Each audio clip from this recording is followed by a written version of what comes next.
सभी सनातन भाइयों बहनों को मेरा सादर प्रणाम। आज की वीडियो का विषय है श्री रामचरितमानस का परिचय। हमारे सनातन धर्म के सभी जो वैदिक साहित्य हैं, जिसमें हमारे चारों वेद जो विज्ञान पर आधारित हैं और हमारे 18 पुराण जो विष्णु भगवान के समस्त अवतारों, हमारे जितने भी अधिष्ठात्री देव हैं, भगवान हैं, उनके जीवन चरित्र पर जो लिखे गए हैं वे हमारे पुराण हैं। ऐसे ही श्री राम जी के जीवन चरित्र पर जो ग्रंथ लिखा गया है वह श्री रामचरितमानस, लेकिन ये पुराण नहीं है। कारण ये कि शुरुआत में तुलसीदास जी ने इसे संस्कृत के पद में लिखना चाहा, लेकिन वो जितना भी दिन भर लिखते थे वो स्वतः शाम तक मिट जाता था। तब भगवान शंकर ने उन्हें दर्शन दिए और उनसे कहा कि आप इसको छंद, चौपाई, दोहा, सोठा, काव्य शैली में आप इसकी रचना कीजिए। तदनुसार श्री रामचरितमानस को हम महाकाव्य कहते हैं या मानते हैं। महाकाव्य क्यों मानते हैं? छंद क्या होते हैं, चौपाई क्या होती है, पद क्या होते हैं, दोहा, सोठा क्या होते हैं, इसकी विस्तृत जानकारी मैं आपको अगली वीडियो में दूंगा, जिसमें चौपाई मात्रा क्या होती हैं, किस शैली में पढ़ी जाती हैं, इन सबकी रामचरितमानस कैसे गाई जाएगी, उस पे पूरी विस्तृत हम जानकारी देंगे। आज हमारा विषय केवल श्री रामचरितमानस का परिचय है। सन 1576 में गोस्वामी तुलसीदास जी ने श्री रामचरितमानस का लेखन कार्य पूरा किया था। उनके जीवन के ऊपर तो आप मानस के शुरुआत में ही उनके परिचय है, वो आप स्वयं भी पढ़ सकते हैं। उनका बाल्यकाल, उनका विवाह हुआ, फिर उसके बाद की जो कथा है वो सब आप जीवनी में पढ़ सकते हैं।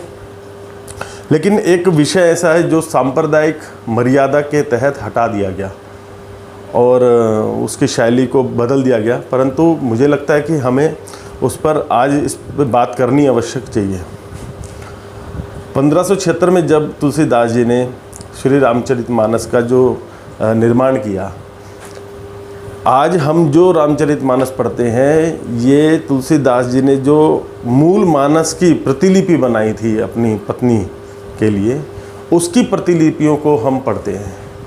जो मूल मानस थी, उस समय जो भी समाज के मतभेद थे, किसी भयवश, चोरी के भयवश, तुलसीदास जी ने अपने मित्र टोडरमल जी को वो मूल प्रति संभाल के दी थी, संभालने के लिए कि आप इसकी रक्षा करें।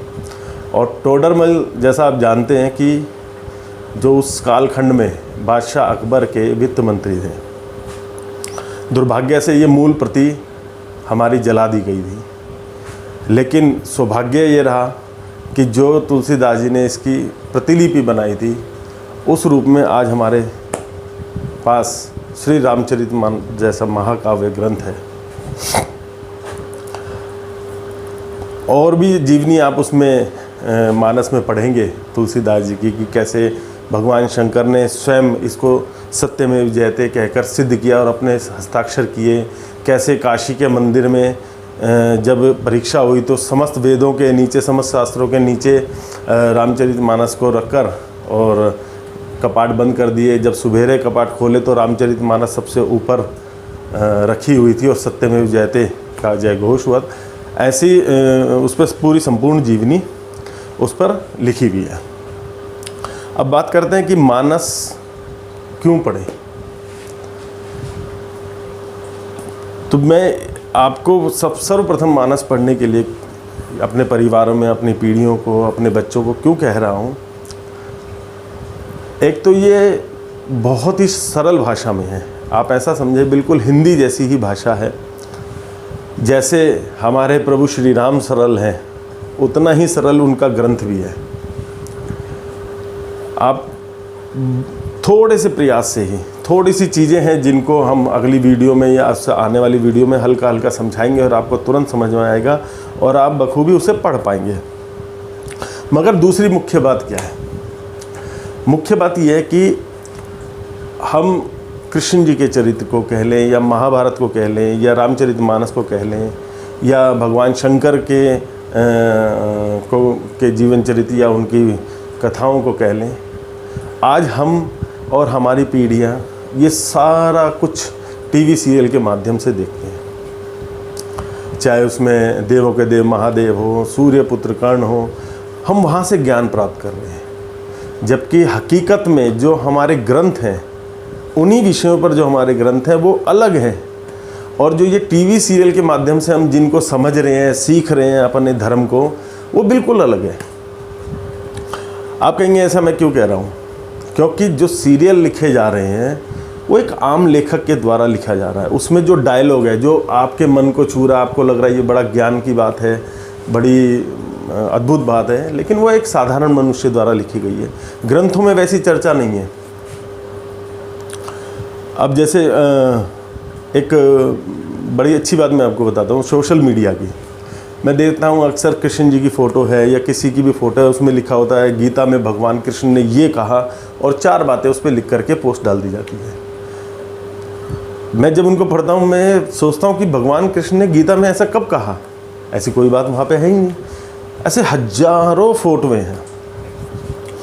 तो एक तो हम इस भ्रम से बचेंगे और सत्यता में अपने धर्म से जुड़ेंगे कि हमारे धर्म का साहित्य क्या है, धर्म क्या है, उसको हम पहचानेंगे। दूसरी बात, सीरियल के माध्यम से जो हम ये सब देखते हैं, ये केवल हमारे मनोरंजन का साधन है। इससे हमारी आध्यात्मिक ऊर्जा, आध्यात्मिक ज्ञान, इसमें कोई बढ़ोतरी नहीं होती है। ना हमारा तप बढ़ता है, ना हमारा बल बढ़ता है, ना हमारा ज्ञान बढ़ता है। केवल कुछ देर के लिए हमारा मनोरंजन तो इन टीवी सीरियल से होता है, क्योंकि चलचित्र चलता है, हमें लगता है कि हम उसी लोक में पहुंच गए, ये सब चीज़ अपने सामने देखने, लेकिन उससे हमारे को कोई धर्म को कोई फ़ायदा नहीं हो रहा। हमको या हमारे आने वाले जो पीढ़ियां हैं उनको उनके संस्कारों को कोई फ़र्क नहीं पड़ने वाला। और आध्यात्मिक ऊर्जा, आध्यात्मिक का तप बल, मैं आपको क्या बताऊं कि जब आप अध्यात्म पढ़ते हैं और धीरे धीरे आपकी ऊर्जा बढ़ती है, तो दुनिया के समस्त ब्यूटी पार्लर उस तेज के आगे फेल हो जाते हैं। ये अध्यात्म की शक्ति है जब आप पढ़ते हैं। तो ये तो विषय हुआ कि हमें अपने शास्त्र क्यों पढ़ने चाहिए, ग्रंथ क्यों पढ़ने चाहिए। अब बात करते हैं कि मानस क्या चीज़ है। जैसे मैंने बताया, सबसे सरल ग्रंथ है, ग्रंथ तो है, लेकिन सत्यता में मानस ज्ञान का एक सरोवर है, विशाल सरोवर है। या मैं अपनी भाषा में इसको कहूँ तो रामचरितमानस मनुष्य को जीना सिखाता है। जैसे श्रीमद् भागवत गीता हमारी मनुष्य को मरना सिखाती है कि किस प्रकार मरा जाए, कैसे जन्म मृत्यु से छूटा जाए, ऐसे ही रामचरितमानस हमें जीना सिखाती है। अब ये जो सरोवर है ज्ञान का, इसे मैं अपनी भाषा में डिफाइन कर रहा हूँ। इसके 4 घाट हैं। चाका सबसे पहला घाट ज्ञान भक्ति घाट, यानी ऐसे समझें कि जब आप रामचरितमानस को पढ़ना शुरू करेंगे तो सर्वप्रथम जैसे मंगलाचरण है, स्तुति हैं, उसके बाद आप देखेंगे कि तुलसीदास जी श्री राम जी की कथा को कहना शुरू कर रहे हैं, उनका गुणगान कर रहे हैं, उनकी महिमा के बारे में बता रहे हैं, और ज्ञान के गूढ़ रहस्यों के विषय पे संतों के साथ चर्चा कर रहे हैं, कथा सुना रहे हैं। और जो राम कथा वो सुना रहे हैं संतों को, वो कथा सुना रहे हैं जो याज्ञवल्क्य जी ने भरद्वाज मुनि को सुनाई, यानी अगला घाट। इसको हम ऐसे भी समझते हैं कि जब हम अध्यात्म में चलना शुरू होते हैं तो सबसे पहला जो स्तर है हमारा, वो है हमारी भक्ति, जिसमें हम गायन से, मैंने पिछली वीडियो में भी बताया किस प्रकार, मतलब भक्ति का हमारा सबसे पहला चरण शुरू होता है। अब हम चलते हैं मानस में, करीब 38-39 दोहे आते हैं। उसके बाद दूसरा घाट शुरू होता है कर्म घाट, जहाँ पर याज्ञवल्क्य जी भरद्वाज मुनि को वो राम कथा सुना रहे हैं जो भगवान शंकर ने माता पार्वती जी को सुनाई।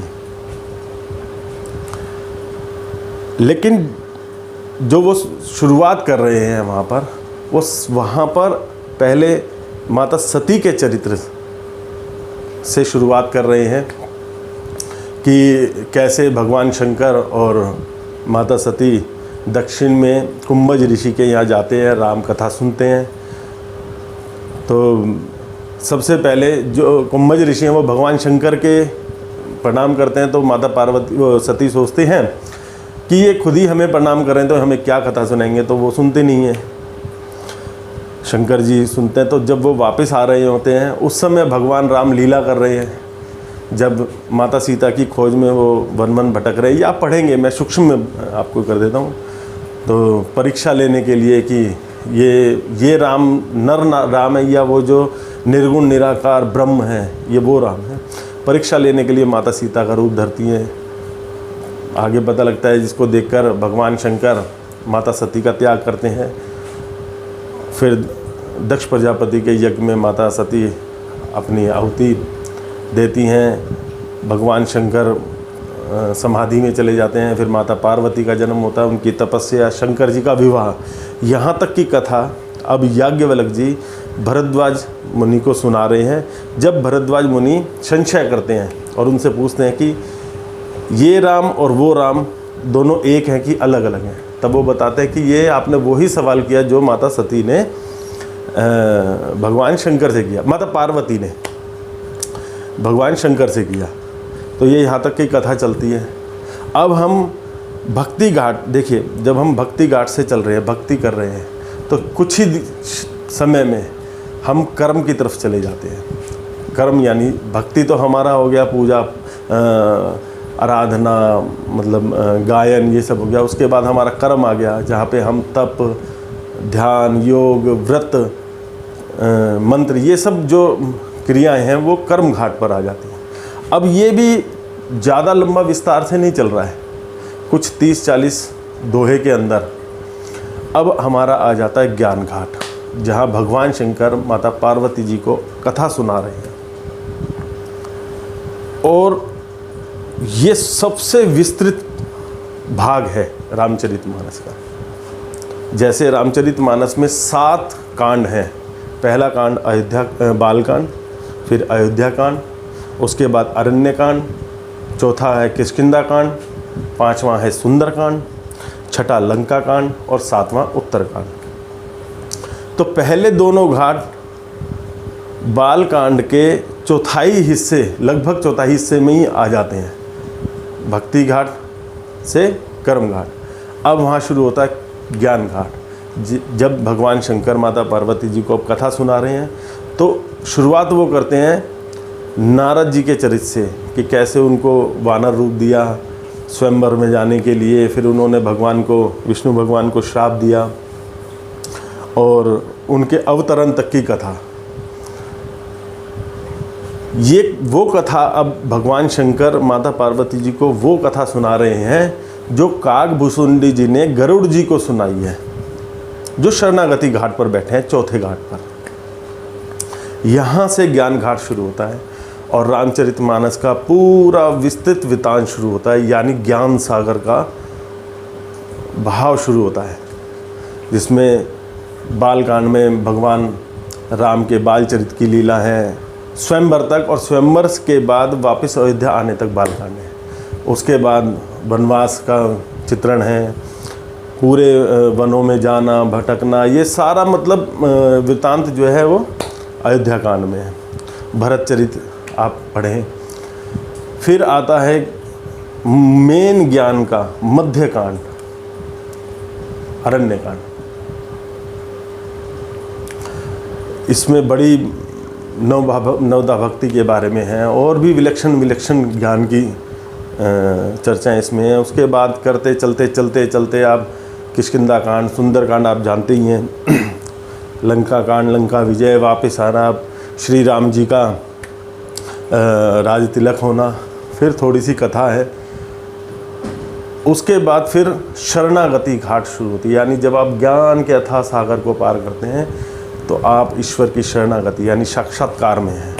अब आप जन्म मृत्यु के बंधन से मुक्त हो रहे हैं, आपका भगवान के साथ सीधा आलिंगन वहाँ हो रहा है।